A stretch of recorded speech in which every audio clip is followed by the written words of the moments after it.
Hola, ¿qué tal? Una vez más aquí en su programa Legalmente Hablando. El día de hoy tenemos la fortuna de contar pues con una personalidad jurídica, precisamente alguien que conoce y es experto en la materia penal. Me estoy refiriendo al magistrado Armando Ramírez Rizo, quien es integrante de la Segunda Sala Penal del Supremo Tribunal de Justicia del Estado y que nos va a hablar el día de hoy de un tema que es muy interesante para la sociedad porque es importante que se resuelvan las situaciones de los menoscabos, del daño que se le produce a la víctima y cómo se pueden restaurar los daños causados. Vamos a hablar precisamente de los medios alternativos y de la justicia alternativa. ¿Es correcto, magistrado? Sí, es correcto. Muchas gracias por la invitación y aquí a la orden. Lo que pasa es que a raíz de la reforma del año 2008, de la famosa reforma en materia penal, se crean mecanismos de solución de conflictos en los cuales permite que las partes se autocompongan. Los pilares de la reforma, de la famosa reforma en justicia penal, decía, justicia restaurativa antes que la justicia represiva. Esto es que con la creación del actual sistema de justicia penal, pues se busque la reparación de daño y no propiamente se busque penalizar los delitos o que las personas cumplan una pena en prisión. Más que nada se enfoca a que se repare el daño. A veces es lo que más les interesa a la víctima, ¿verdad? O sea, bueno, pues sí, ya se lo van a detener o va a quedar preso, pero pues ¿y yo qué? ¿Dónde quedo, no? Yo creo que el reclamo de la sociedad es ese, ¿no? Decir, bueno, está bien, ya detuviste a la persona, pero ¿quién me va a pagar? Exacto. O sea, me robó mi celular, pero pues ya le impusiste 6, 9 años, depende de cómo haya sido el delito, y a mí ¿quién me repone mi celular? A fin de cuentas se crea este sistema de mecanismos alternativos para ese fin. Okay. Para que se pueda resarcir y a cambio obtenga un beneficio, porque pues obviamente nadie va a pagar una reparación de daños si no va a obtener un beneficio previo. Claro. Pero para eso pues se modifica la ley. Después del 2008 se crean estos mecanismos y se crean las leyes reglamentarias. En Jalisco se crea la ley de justicia de mecanismos alternativos. Ley de Justicia Alternativa se llama, y se cree el Instituto de Justicia Alternativa. Con estos mecanismos se hace una disrupción en la administración de justicia. Nosotros estábamos pues cerrados, decir, bueno, pues si la ley dice que es un delito oficioso, pues aunque se pague la reparación de daño, pues no se puede arreglar el asunto, ¿no? Forzosamente tendrá que llegar a una sentencia.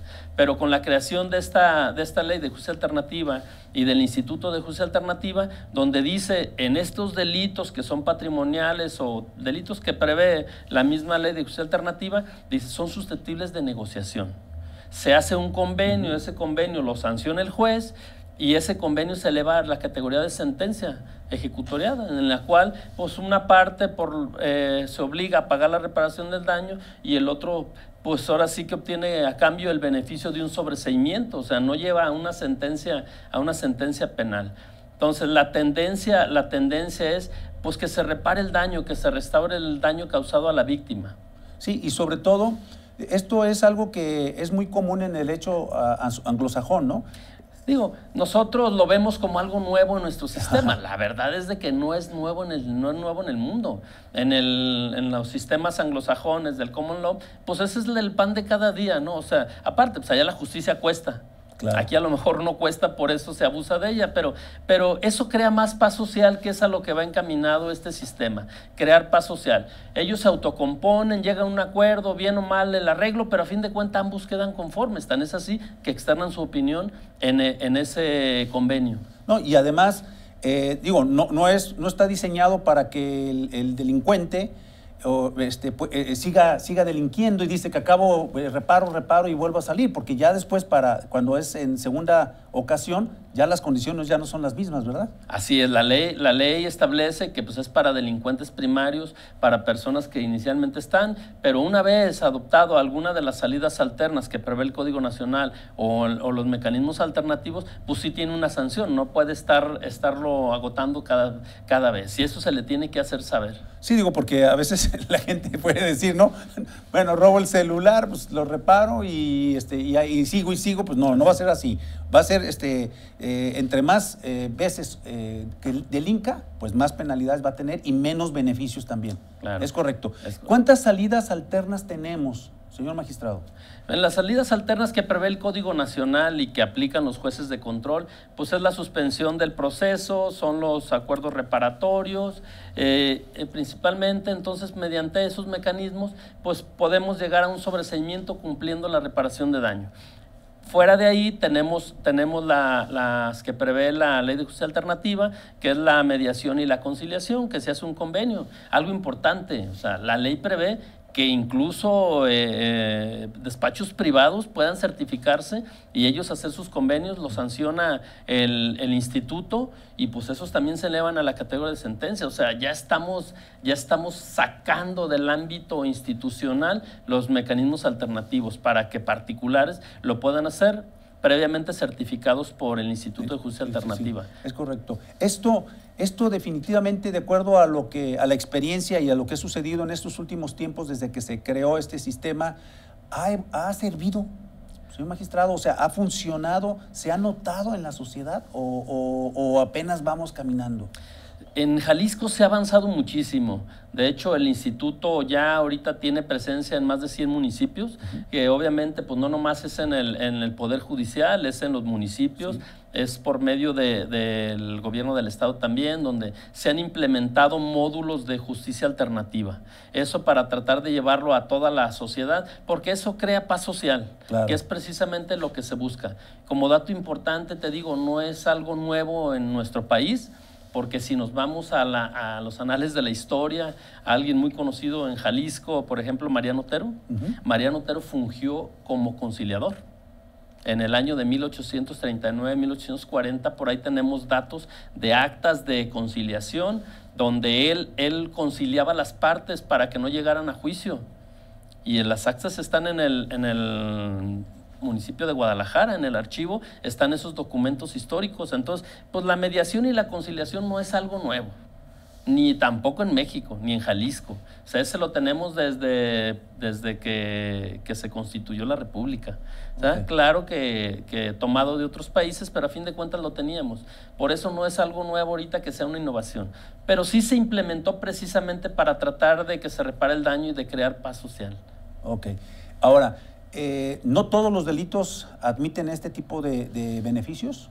No. La Ley de Justicia Alternativa prevé un catálogo de delitos donde puede haber mediación y conciliación. El Código Nacional de Procedimientos Penales también prevé en cuáles delitos puede haber acuerdos reparatorios, en cuáles delitos puede haber una suspensión condicional del proceso. No es en todos los delitos, pero principalmente se centra en los delitos patrimoniales. En donde son de alguna forma de lo que más hay, ¿verdad? Así son delitos comunes, vamos, que están al orden del día, ¿no? Pues es lo que más se ve principalmente, ¿no? Pues lo que vemos son robos, fraudes, abusos de confianza, es lo que más se ve en los juzgados. Y esos tipos de delitos son los que sí se pueden resolver. Aparte, o sea, estas son las herramientas que prevé el Código Nacional para poder despresurizar. Acordémonos de que desde que nos empezaron a capacitar en el actual sistema de justicia acusatorio, pues nos dicen que a juicio oral no puede llegar más del 8% de los asuntos. Entonces la mayoría de los asuntos se tienen que resolver en fiscalía, en atención temprana, los que no, pues ante el juez de control por medio de estas salidas alternas. Ok, y los requisitos para que la gente sepa, ¿cuáles son los requisitos para que se pueda dar estas medidas alternativas? Es voluntad lo principal, y que el delito esté ya sea en la Ley de Justicia Alternativa o ya sea en el Código Nacional de Procedimientos Penales. Si hablamos de una suspensión, que el término medio aritmético no exceda de 5 años, si hablamos de un acuerdo reparatorio, pero que no sean delitos violentos. O sea, prevé los requisitos en cada uno del Código Nacional. Y también que sea primo delincuente, ¿verdad? Y pues que ya no haya tenido algún otro salida alterna agotada. Si tuvo otra salida alterna, ya no puede ingresar a otra situación de esta. Digo, vamos pensando que alguien por alguna situación cometió un fraude, porque la rifa, que esto, que el otro, y llegó a esta medida porque pues, esto es lo que le convenía a las partes. Pero si a los 3, 4 años o hay algún plazo o ya definitivamente ya en ningún caso puede ser. En algunos prevé, depende de la salida alterna, pero por Ok. ejemplo en la suspensión dice que para poder acceder a otra suspensión tienen que haber pasado 5 años más o menos Ok. de aquel y haberla cumplido. Entonces, pero también pudiera optar por alguna otra salida alterna, o sea, no exactamente esa. Esa misma ya no se puede, pero puede optar por otra salida alterna. Algo que pues no lo manejan como una salida alterna, pero sí pudiera ser es el procedimiento abreviado. Ese sí cabe en todos los delitos, pero bueno, pues aquí lo que se busca es aceptar los hechos, Y decir reducir. que sí y pues ahorrarse el juicio, ¿no? Porque se le juzga con lo que hay en la carpeta de investigación y ya no nos vamos a la etapa final, que es el juicio, donde se desahogan pruebas, se valoran y a fin de cuentas terminamos con una sentencia, porque lo que le beneficiaría al imputado sería que le impusieran una pena menor a la mínima que prevé el Código Penal. Ok. ¿Esto más o menos es lo que le pasó a Nazón allá en Estados Unidos? Bueno. Que tuvo ese beneficio por esa situación. Así es, sí, allá lo Algo manejan similar, como ¿no? negociaciones, no propiamente un procedimiento abreviado, pero allá sí lo manejan un similar, ¿no? Sí. Aquí se estableció como procedimiento abreviado el hecho de aceptar los hechos, ¿sí? Para ahorrarte el juicio y que me juzguen con lo que hay. Aquí pues la pena también va negociada pero pues aquí la ventaja es de que únicamente se le puede disminuir hasta 1/3. Ok. De la pena mínima hasta 1/3. Digo, ya es un beneficio cuando el defensor considera que pues para donde se haga lo van a condenar, Exactamente. entonces le proponen, ¿no? Bueno, pues vamos a ir a nuestra primera pausa comercial. Está poniéndose interesante el tema y regresamos con esta situación que creo que les va a interesar a todos ustedes.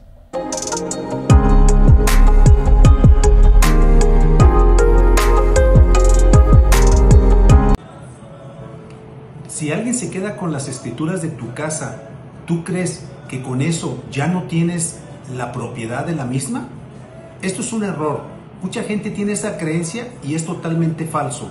Las escrituras en sí no valen nada. Lo que vale es la transmisión a través de un notario, un contrato o algo que sea por ese estilo. Mucho cuidado y no te dejes engañar.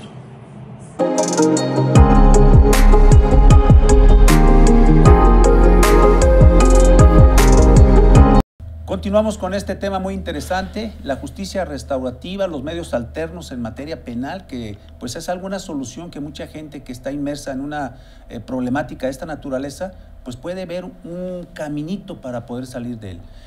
La justicia restaurativa, magistrado, ¿qué es?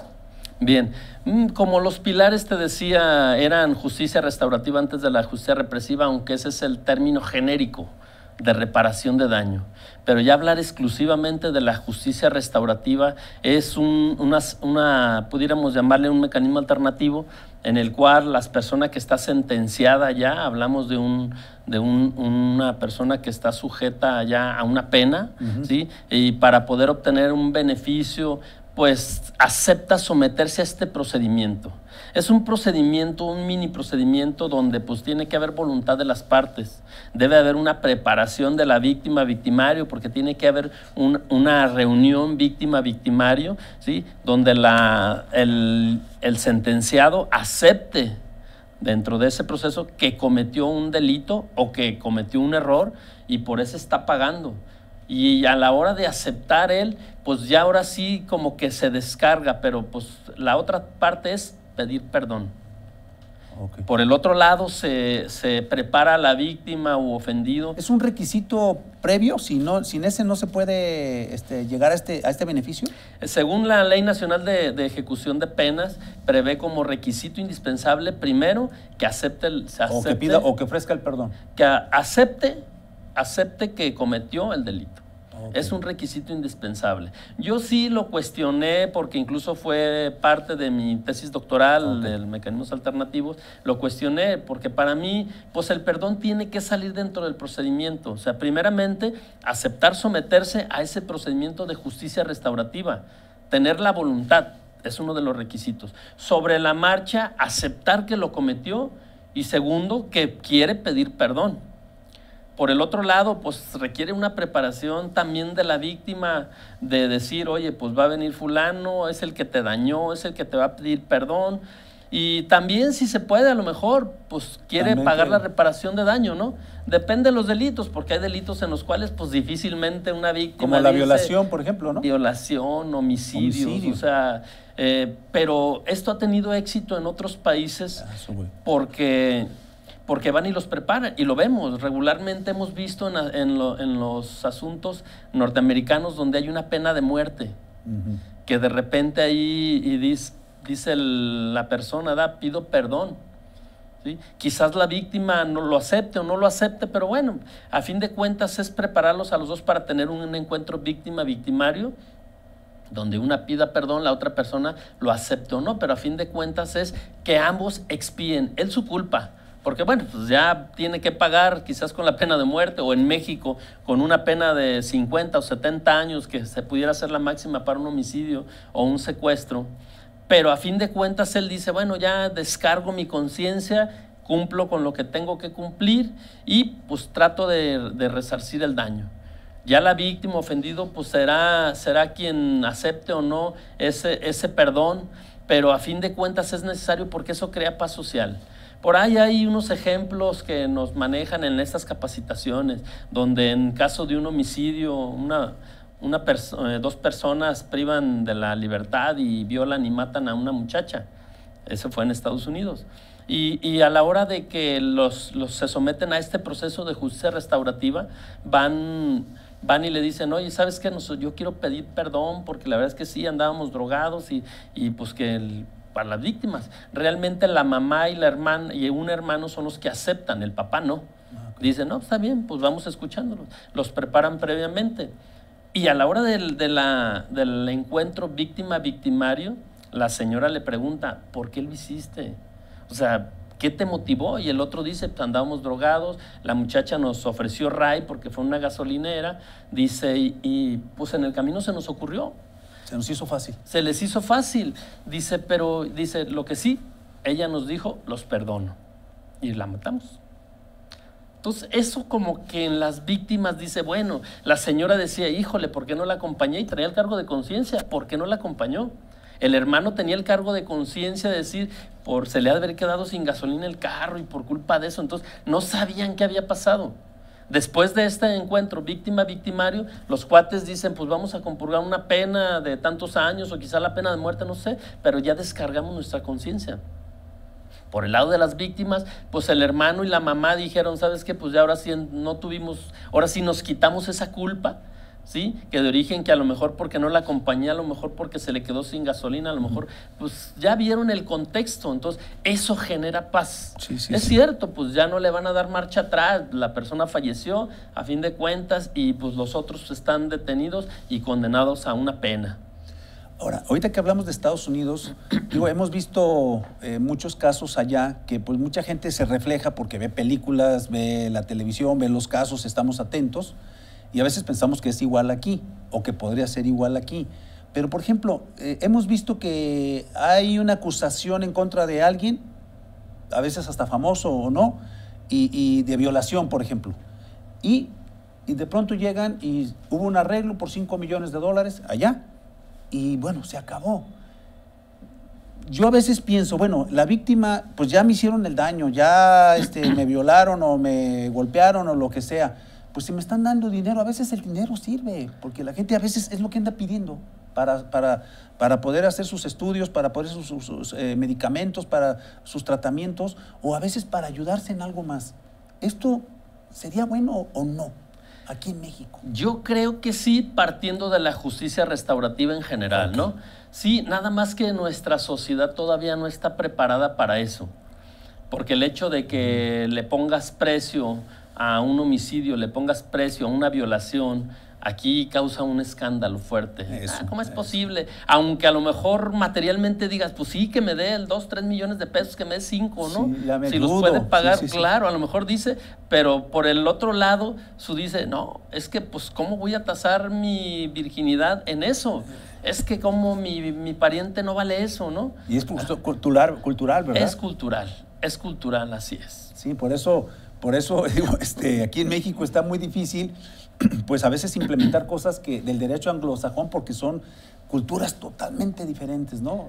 unas muy frías. Aquí nosotros somos más calientitos, somos más, más de familia, más emoción, ¿no? Allá son muy fríos, ¿no? Sí, sí. De hecho, pues ellos están acostumbrados a eso. Partamos de que Estados Unidos o los anglosajones son capitalistas y pues ellos son prácticos en resolución. Sus sistemas de administración de justicia, pues así son de fríos, porque lo prevé. De hecho, pues vemos el asunto en particular de esta persona de La Luz del Mundo, ¿sí? Donde pues hasta el juez molesto. Sí, ¿verdad? El juez molesto, decir, es que cómo es posible depredador. que ustedes hayan negociado. Digo, le dijo una cuestión que aquí está prohibido, sí. Aquí no se le puede decir. Ok. Aquí no se le puede denominar de ese tipo a una persona porque lo prohíben los derechos humanos, ¿no? Okay. O sea, no lo podemos degradar. Aquí es un imputado y quizás después de que se le imponga una pena es sentenciado, pero pues debemos de cuidar todos estos aspectos porque pueden violar derechos fundamentales. Pero bueno, el juez molesto y dice una cuestión de ese tipo y híjole, pues aquí hubiera causado un escándalo. Yo me acuerdo cuando era juez, de repente, pues en una de las salas de práctica, cuando era el sistema tradicional, por ahí una víctima ofendido le dijo, es que él es un delincuente, que no sé qué, y el defensor brincó y no le diga delincuente a mi cliente, él es un procesado o imputado, como haya sido, ¿no? Pero no es un delincuente porque todavía no está sentenciado y eso lo prohíbe. Tiene razón, o sea, nosotros estamos muy limitados por los derechos humanos. No, y esto incluso con el nuevo sistema se amplió porque pues antes alguien era detenido y se publicaba en el periódico. Sí. Y ya la gente estigmatizaba a esa persona, mira, el ladrón. O sea, ya ladrón, ya lo señalaba como ladrón, no decía lo detuvieron y después a lo mejor salía libre por falta de pruebas o por inocente y de todos modos ya estaba estigmatizado. Así es. Estos derechos humanos siempre los hemos tenido porque desde el Pacto de San José, desde la Convención Americana, desde ahí estaban contemplados. ¿Cuál era el problema de que no se tutelaba porque todavía no se utilizaban en la Constitución? Acordémonos de los criterios de la Corte hace 20 años, donde decía, no, nada puede estar por encima de la Constitución. Se alegaban los tratados internacionales y decían, no, si no está en la Constitución, no. Los tratados internacionales pueden estar a la par, pero había derechos que reclamábamos y decían, la Corte, no te los puedo tutelar porque no están en la Constitución. ¿Qué hemos avanzado? Pues obviamente el sistema acusatorio es un sistema 100%, bueno, yo lo llamo muy garantista, más garantista, aunque medio acusatorio, porque pues todavía no nos aperturamos a todos los tratados internacionales en los cuales pues la prisión preventiva es la última instancia. Y si volvemos a voltear a ver a otros países, bueno, pues hemos visto asuntos de homicidio, de parricidio, en este caso abuso sexual que platicábamos, donde les conceden el beneficio de la libertad a cambio de una garantía, que el juez tendrá que ver la manera en que enfrente el proceso.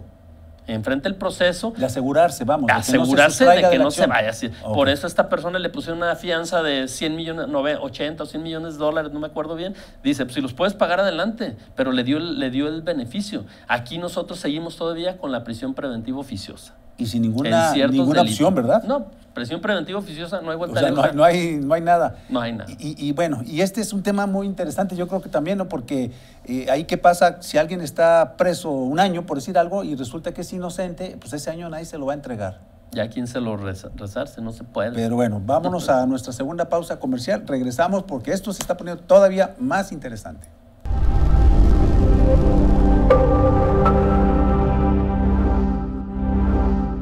¿Sabías que el divorcio administrativo se da cuando no existen bienes ni hijos en un matrimonio y lo puedes hacer ante la presencia del oficial de registro civil? Ratificas ahí, al mes también vuelves a firmar y queda disuelto tu vínculo matrimonial.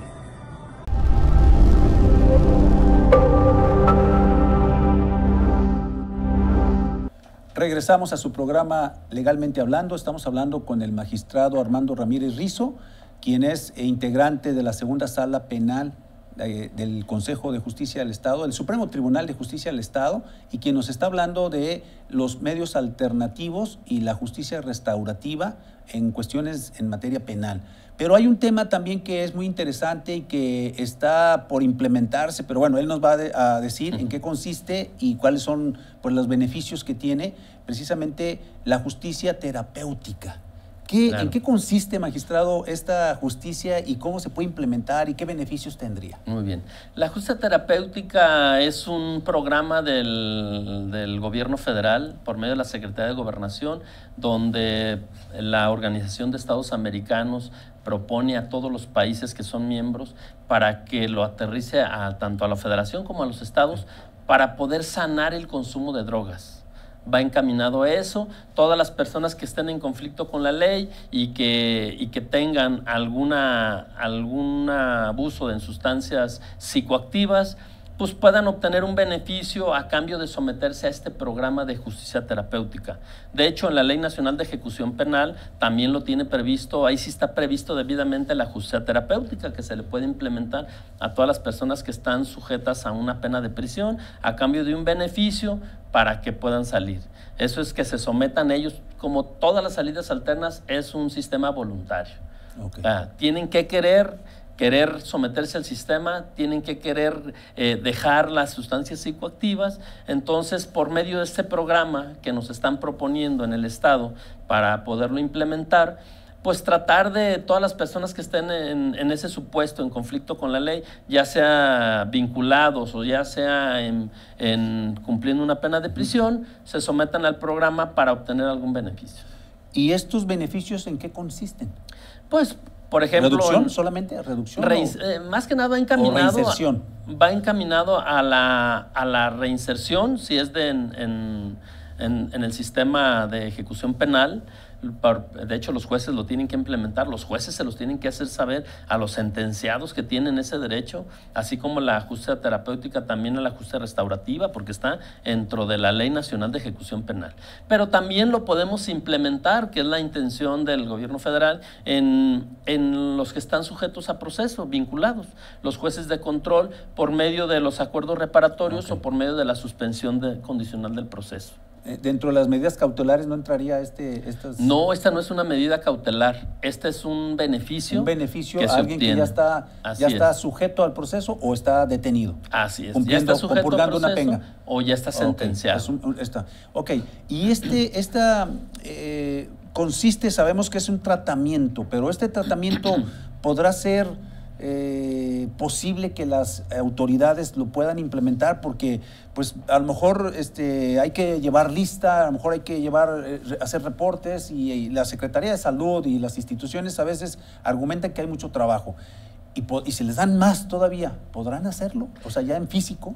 Yo creo que sí, de hecho no es un sistema que amerite dinero, porque si hablamos de control, pues los jueces lo pueden regular, es cierto, a lo mejor implica un poquito más de trabajo con los jueces, pero no tanto, porque los jueces conceden los acuerdos reparatorios, conceden las suspensiones condicionales del proceso y les da la opción de que puedan implementar alguna otra condición.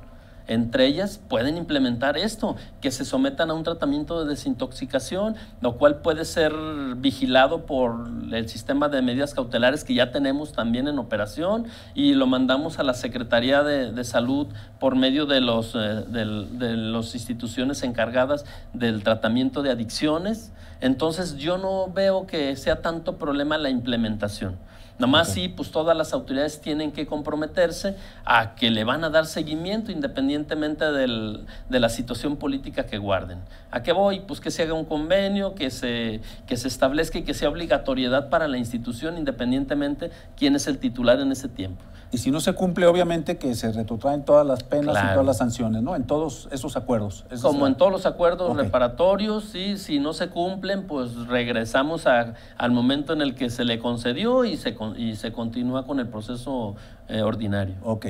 Hay un tema que, bueno, ahorita se me está ocurriendo, magistrado, que pues para mí me parece muy interesante y creo que es muy necesario en la sociedad. Estamos hablando de la reinserción, pero para la cuestión del trabajo, porque ¿qué pasa cuando a alguien lo detienen, es culpable, lo sentencian, compurga una pena, sale y queda estigmatizado y entonces ya no puede conseguir trabajo. Claro. O ahí, ¿cómo se maneja esto aquí? Sí. Yo creo que es un problema muy grave, ¿no? Bueno, lo que te comentaba, nuestra sociedad es muy, muy cerrada al respecto, pero bueno, hemos estado avanzando al respecto.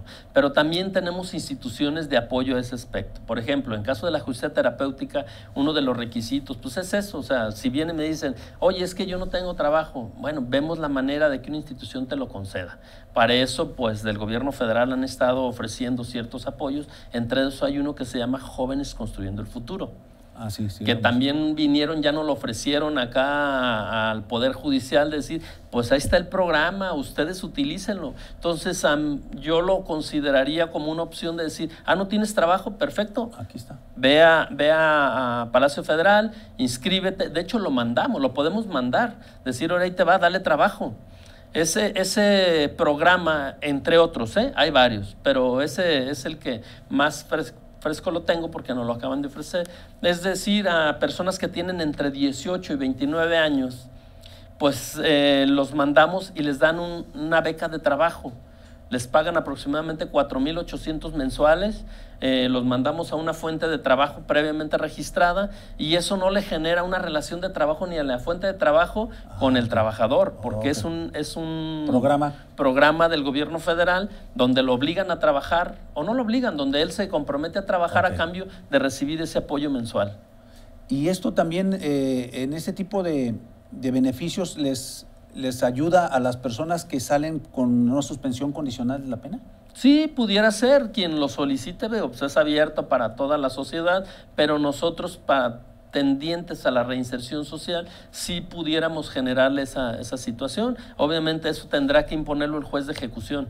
Es decir, oye, pues tienes que trabajar, te ofrecemos esto. Te digo, entre esas es una institución. Hay más instituciones de apoyo de ese tipo. ¿Y sí estarán con la capacidad para hacerlo? Porque pues a veces la burocracia no nos permite, bueno, sentimos eso, la gente siente, la sociedad dice, es que es tan burocrático, no es tan práctico, que a lo mejor la gente desanima, ¿no? No sé, o sea, digo, es diferente verlo del lado de adentro que del lado de afuera. La experiencia que he visto yo es de que sí funciona. Desgraciadamente, pues se ocupa voluntad. De repente los muchachos o las personas que van al programa, pues por una cosa o por otra, o porque volvieron a caer a las drogas o porque volvieron a delinquir, pues dejan el trabajo, ¿no? Y queda trunco y bueno, pues ya el programa se pierde. Como todas las instituciones y programas son muy buenos, nomás es saberlo o utilizarlo. En este caso yo creo que lo que he escuchado es que sí funciona, que sí les dan el beneficio quienes quieren cumplir. Pero pues también si lo vamos a implementar dentro de la suspensión condicional del proceso, pues tendríamos que por medio de medidas cautelares darle el seguimiento, ¿no? Estar viendo que efectivamente se esté trabajando, que efectivamente esté yendo a sus terapias, porque en esto de la justicia terapéutica, pues no nomás inmiscuimos a la persona sujeta a proceso, a la familia, sino que al entorno familiar, porque a veces el problema es el entorno familiar, los amigos, ¿no? Y en eso sí tiene que haber una prohibición. Si decimos que el problema son las drogas y que ha sido por medio de los amigos, bueno, pues el problema sería tu entorno de amistades que les tenemos que prohibir, ¿sí? Decir, oye, pues ya no te debes de juntar con ellos y tiene que haber una supervisión y aparte, pues darle una supervisión mensual de que no haya consumido drogas. Pero también debe haber una flexibilidad por parte de la autoridad. Digo, en este caso, todas las autoridades que intervienen, hablándose de Fiscalía, que ya algunos están preparados, de Defensoría Pública, que algunos también están preparados para pedirlo, el otro para ser accesible y no ser tan represivos, ¿sí? Por parte de los jueces, de que también deben ser un poquito más accesibles, decir, está bien, recayó, pero bueno, pues vamos dándole otra oportunidad y debe haber esa empatía en las autoridades para darle otra oportunidad y no ya desde la primera que recayó, pues revocarle el beneficio. Ok. Estaba escuchando hace rato que se hizo la tesis en el doctorado. Sí. ¿El tema tiene relación a esto? El tema es de justicia restaurativa en ejecución de penas en el estado de Jalisco. ¿Y en qué consistió mi investigación fue enfocada a ver hasta dónde conocíamos la justicia restaurativa, hasta dónde la estábamos utilizando e implementando, ¿sí? y si los operadores tenían o no conocimiento. Y la verdad, con tristeza me di cuenta de que pues, los operadores poco la conocemos, no, los jueces de ejecución no se los hacen del conocimiento, de que los sentenciados no la conocen y pues si no, en la medida que no la conocen, pues no la implementamos y no se utiliza. Y pues son mecanismos que están en la Ley Nacional de Ejecución. ¿Y cuál sería la propuesta de acuerdo a esta tesis? Porque por eso era la pregunta, porque es un tema que yo veo que mucha gente no, es muy árido, mucha gente como que no, este no me gusta. Y ahorita me llamó la atención porque escuché que el tema era similar a esto. Sí, yo entrevisté, digo, por mi tesis fue en tiempos de la pandemia, año 2019, 2020, 2021. De alguna manera me hicieron el favor, me ayudaron en reinserción social para poder entrevistar aproximadamente 470 internos. Al respecto, les hice un cuestionario, su nombre, delito por el cual, entonces les pregunté si ellos, si el juez les había dicho en su plan de actividades la justicia restaurativa. Me dijeron no. La mayoría, el 60% que no. Quizás el otro 40%, pues decir, pues sí. Pero a lo mejor ni lo escuché, a lo mejor ahí me lo dijo, pero ni supe. Ni lo escuché, pero lo que llama la atención es que la mayoría no lo conocía. También entrevisté a las mujeres y las mujeres también la mayoría decía que no lo conocía. Entrevisté a víctimas o ofendidos que me hicieron favor por parte de las instituciones que se encargan de eso y pues también muchos decían que nunca se las habían propuesto, que no la conocían. Pero lo importante es de que la mayoría dice, yo sí quisiera. Ah, ok. Sí, eso es lo importante, de que tanto detenidos como víctimas, la mayoría, más del 60%, dijo sí lo haría. Okay. Sí me sometería a un proceso de justicia restaurativa. Si hay voluntad. Sí hay la voluntad. No es que a lo mejor, si no ni siquiera saben, pues no van a pues poder es que si los operadores no les hacemos del conocimiento de en qué consiste y cuál es el beneficio tanto para los sentenciados como para las víctimas ofendidas, pues nunca van a tratar de buscarlo, optar por él. Ni el Ministerio Público, ni en reinserción, ni los defensores se los hacen del conocimiento, ni los jueces tampoco. Aunque la mayoría de los jueces dijeron, sí la conozco, sí, ¿no?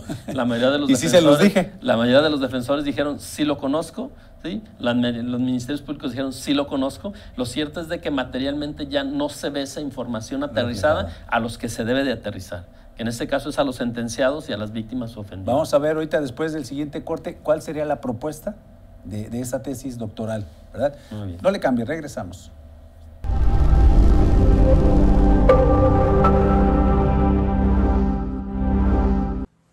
¿Sabías que es ilegal que las compañías aéreas te cobren tu equipaje de mano? Esto es totalmente injustificable por parte de la Profeco, en donde te puedes quejar para que esto no suceda. Sobre todo en esta época de vacaciones, cuida mucho este detalle.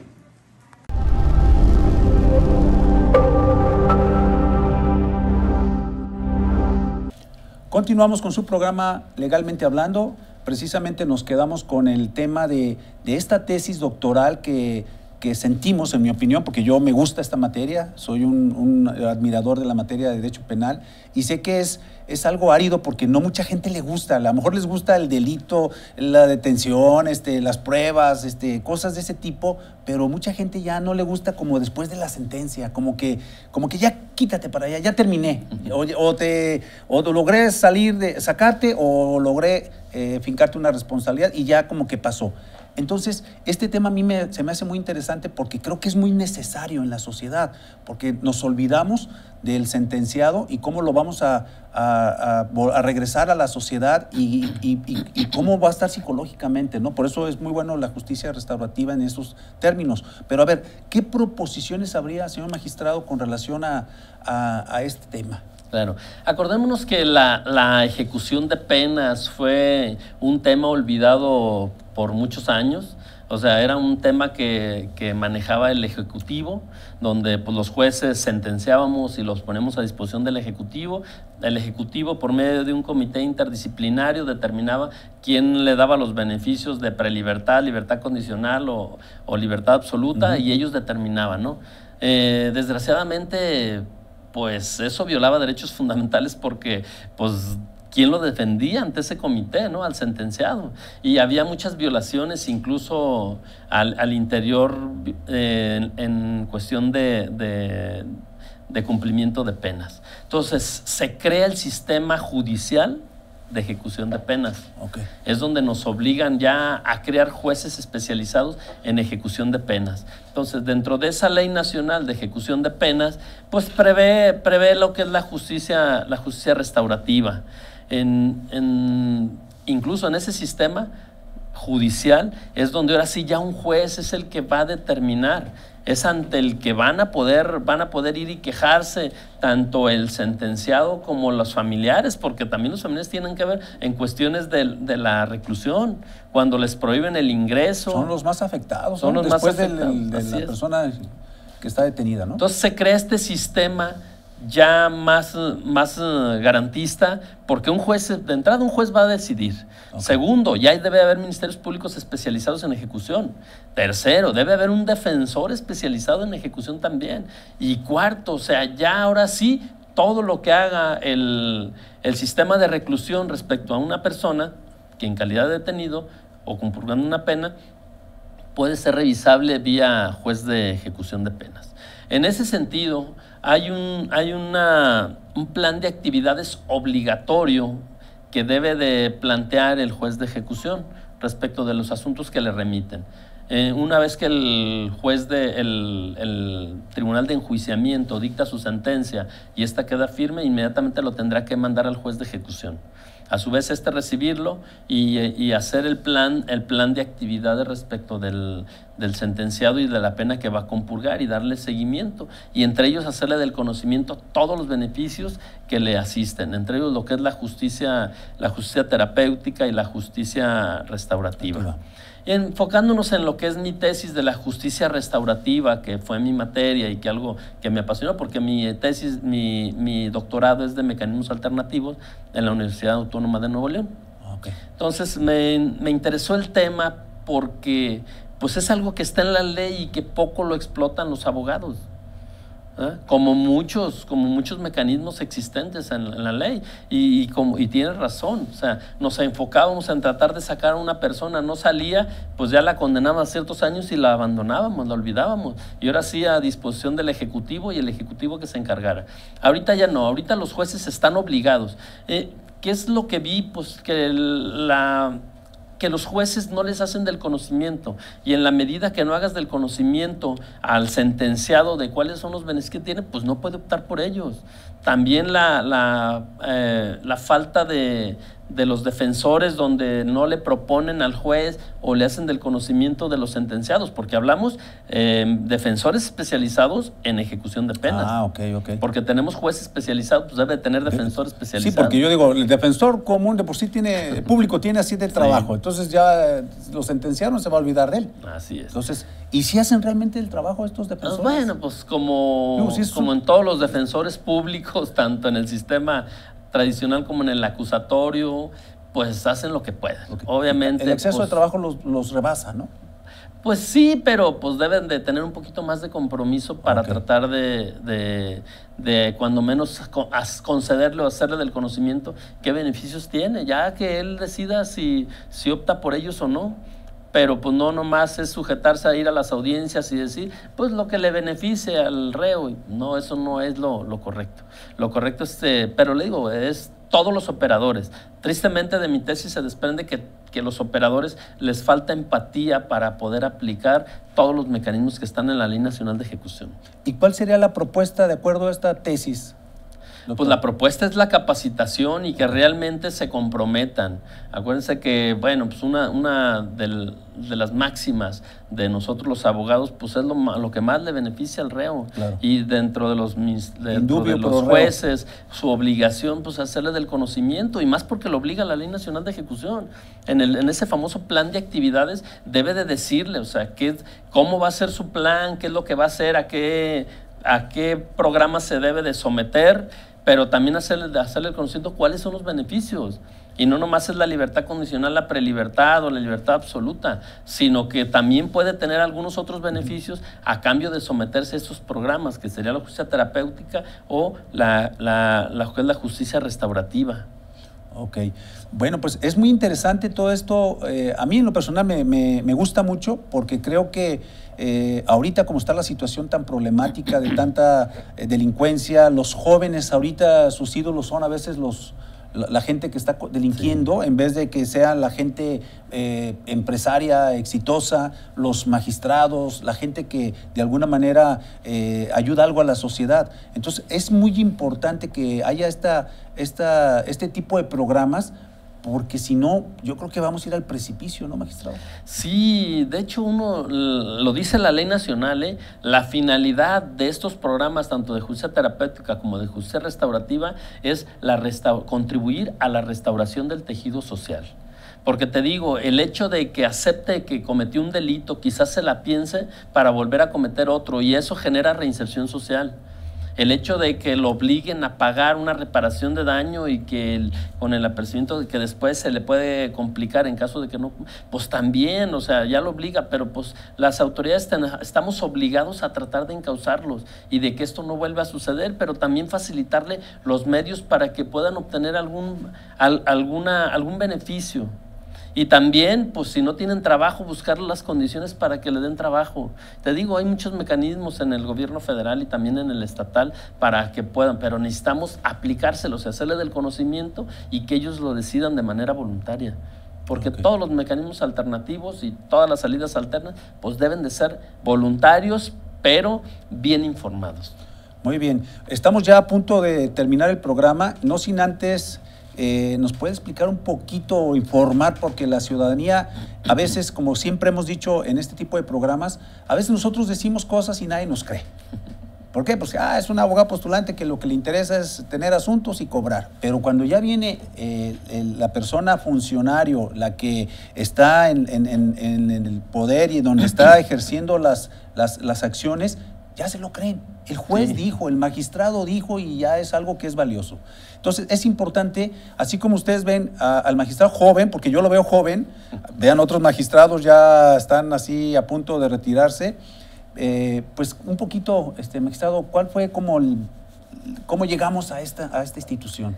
Claro, bueno, yo empiezo como auxiliar judicial por allá en el año del 95 en Juzgado 10º Penal. Posteriormente, pues me dan la oportunidad de ser notificador y después que me titulo y obtengo y puedo ya acceder, pues soy notificador. Estuve aproximadamente 12 años de secretario. De secretario, después concurso para ser juez y pues bueno, por ahí por situaciones tengo que agotar ciertos amparos, pero a fin de cuentas llego a ser juez.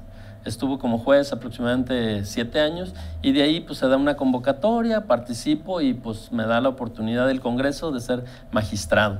Entonces ya ahorita tengo 8 años, el año pasado fui ratificado por otros 10, conforme a la ley anterior eran 7 y 10, entonces estoy en mi segundo periodo de 10 años. ¿Esto qué quiere decir? Que estamos hablando con un verdadero integrante del Poder Judicial de carrera. Sí, pues... De carrera, porque empezó desde nada, por auxiliar.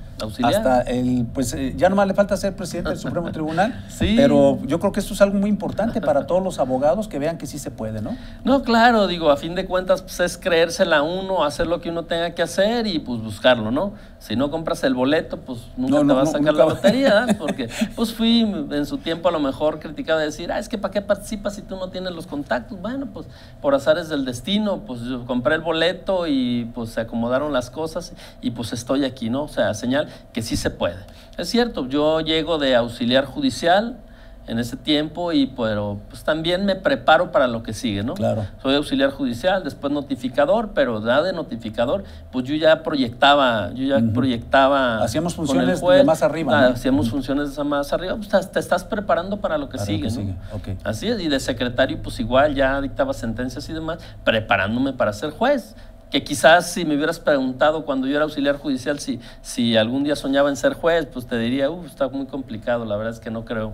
Pero pues bueno, señal que se pudo, mira, y aquí estamos ahorita platicando de esto. No tengo los contactos, pero tengo los conocimientos. Pues sí, así fue, o sea, teníamos los conocimientos y en su momento pues las cosas se acomodaron, ¿no? Por azares del destino te va llevando y a fin de cuentas pues terminas en el lugar idóneo para cuando se dan las cosas. Bueno, pues muchas felicidades. Y ya para cerrar el programa, ¿qué le podríamos decir a la ciudadanía pues específicamente a esos sentenciados, imputados y a los familiares? ¿Cuál sería el consejo que le podríamos dar por parte del magistrado? Sí, mira, quizás como magistrado y como integrante del Poder Judicial y de los que impartimos justicia, pues he sido criticado de decir, pues cómo promueve los mecanismos alternativos, pero yo soy convencido de eso porque eso genera más paz social. Yo les digo, nosotros dictamos sentencias y las sentencias que dictamos pues son sentencias jurídicas, a veces se apartan de lo que es la verdadera justicia, siéndote claro, pero bueno, nosotros aplicamos la ley.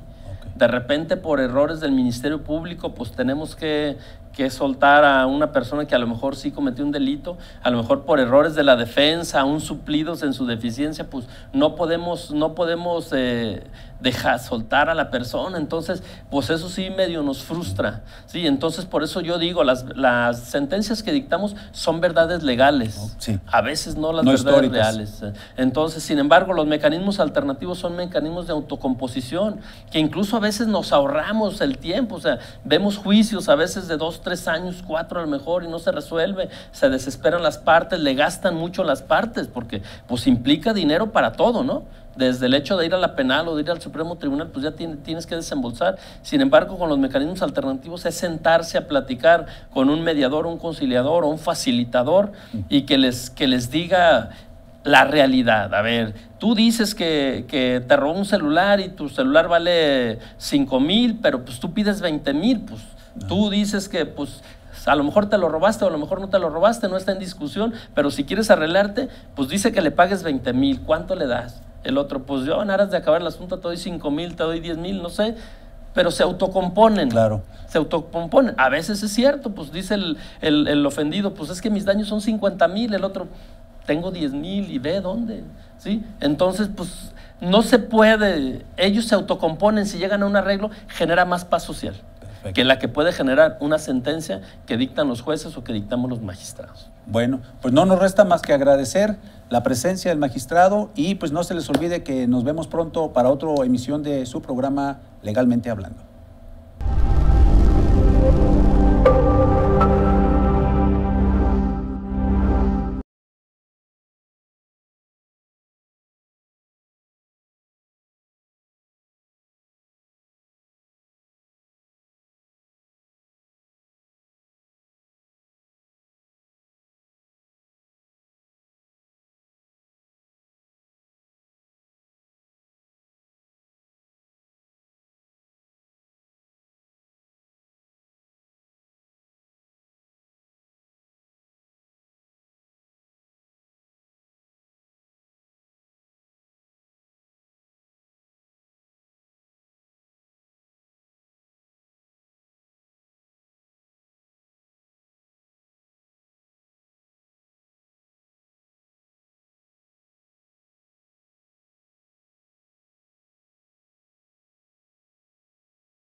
Hola, ¿qué tal?